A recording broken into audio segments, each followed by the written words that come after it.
സ്ത്രീകൾക്കെതിരായി അല്ലാത്ത ആളുകൾക്കെതിരായി പ്രതിപക്ഷ നേതാക്കന്മാർ എതിരായിട്ടൊക്കെ സൈബർ ആക്രമണം, സൈബർ ഗുണ്ടകളല്ലേ, സൈബർ ഗുണ്ടകളാണ് സൈബർ ഇടങ്ങളിൽ ഗവൺമെന്റ് പ്രോത്സാഹിപ്പിക്കുക. മുഖ്യമന്ത്രിക്കെതിരായിട്ട് ആരെങ്കിലും ഒരു പോസ്റ്റ് ഇട്ടാൽ അവരെ അറസ്റ്റ് ചെയ്യുക, സസ്പെൻഡ് ചെയ്യുകയും ചെയ്യും. ഞങ്ങൾക്കെതിരായിട്ട് ആരെന്ത് പറഞ്ഞാലും കേസില്ല, അന്വേഷണം ഇല്ല, അപ്പോൾ IT ആക്ട് പോരാ, IT ആക്ടിന് ബലം പോരാ എന്നൊക്കെ പറഞ്ഞുള്ള മറുപടിയാണ് കിട്ടുന്നത്. സ്ത്രീകൾ, വനിതാ മാധ്യമ പ്രവർത്തകർ ഉൾപ്പെടെയുള്ള ആളുകളാണ് സൈബർ ഇടങ്ങൾ നേരിടുന്നത്. ഇതെല്ലാം ഈ ഒരു ഫാസിസ്റ്റ് ഗവൺമെന്റാണ് കേരളത്തിൽ ഭരിക്കുന്നത്.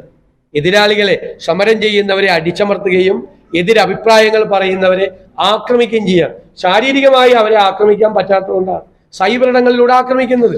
എല്ലാവർക്കും അവരവരുടെ അഭിപ്രായം പറയാനുള്ള സ്വാതന്ത്ര്യം നമ്മുടെ നാട്ടിലുണ്ട്. അതില്ല എന്ന് ഇവർ പറയുന്നത് ഇത് ഫാസിസമാണ്. സൈബർ ഇടങ്ങളിൽ നടക്കുന്നത് ഫാസിസം തന്നെയാണ്. അല്ല, അതൊക്കെ വ്യത്യസ്തമായ അഭിപ്രായം ഉണ്ടോ? എനിക്ക് അഭിപ്രായം തുടങ്ങും. അവര് മലയാളത്തിലെ എല്ലാവരും ഇഷ്ടപ്പെടുന്ന പാട്ടുകാരിയാണ്. അവർക്ക് സ്വന്തം അഭിപ്രായം അവർ പറയട്ടെ. അഭിപ്രായത്തോട് നമുക്ക് യോജിക്കണമെന്നില്ലല്ലോ. നമുക്കെതിരായിട്ട് അഭിപ്രായം പറഞ്ഞു കഴിഞ്ഞാൽ പിന്നെ അവരെ അങ്ങോട്ട് ഫിനിഷ് ചെയ്യണം. അങ്ങനെയാണ് ഞങ്ങൾക്കെതിരായിട്ടൊക്കെ എത്രയോ പേര് അഭിപ്രായം പറയുന്നു. ഏത് തെറ്റായ വാർത്തകൾ പ്രചരിപ്പിക്കുമ്പോൾ മാത്രമേ നമ്മൾ ചോദ്യം ചെയ്യുള്ളൂ.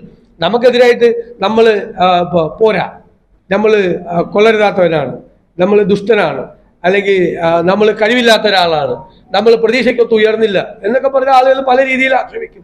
അതിനൊക്കെയുള്ള സ്വാതന്ത്ര്യം അവർക്കുണ്ട്.